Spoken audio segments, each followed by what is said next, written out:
let's go on to the next question topic. I'm Carol Fallander, and I live on Q Road. I've been here for 5 years. Okay. This question, Jason, is on financial viability. The fiscal viability of our city government is critical to our success. The recent defeat of an income tax increase, followed by the housing and employment crisis, have diminished tax revenue and increased community needs. What do you believe will make our city government more financially sustainable? That's a very good question. The finances in this current era that we're living in is the talk not only here in Cleveland Heights but everywhere. And within Cleveland Heights, within every home, everyone's had to budget, everyone's had to cut back, and the city's no different.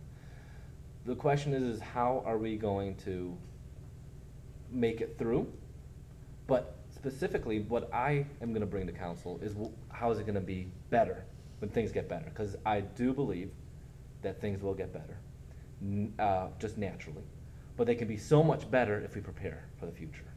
And that's what we have to do. We have to prepare. The way the city government has performed in the past, I do not believe is the efficient way of the future. Regionalism is something we hear a lot about. It's a nice buzzword, but in Cuyahoga County, nothing ever happens. I'm not suggesting that we're going to have some regional type of government at the center with Cuyahoga County and everyone. But what I would like to do is to engage University Heights, Shaker Heights, and South Euclid as natural partners in combining certain city services, such as garbage pickup, such as snow removal, such as our forestry department. These are natural partners as our streets are, extend from those cities. This will be a way that we could save money without having to cut budget. It will be saved naturally through the amount of money that we would be saving.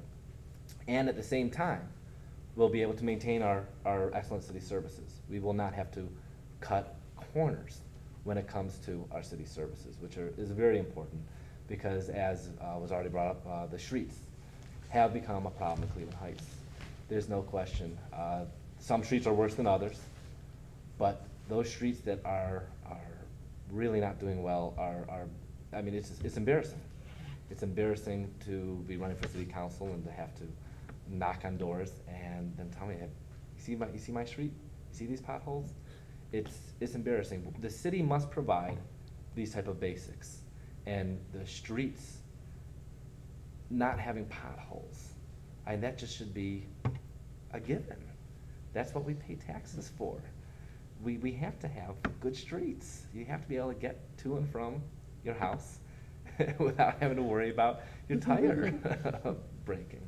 You can't have AAA bail us out all the time. A related question, same topic. The current housing crisis creates an immediate threat to neighborhoods and our financial viability. What do you believe City Council should do to address the crisis that can transform our vacant properties into an asset? Again, I think that we are in a position now to have rapid growth. The foreclosure crisis has hit Cleveland Heights very hard, but we are in a position to turn things around if we have the ideas and the energy to push them through. The Heights Repair Resource Center is a jewel in Cleveland Heights. I'll share that I actually, when my wife and I bought our house, we took advantage of one of their loan programs, which I have one more year to pay it off.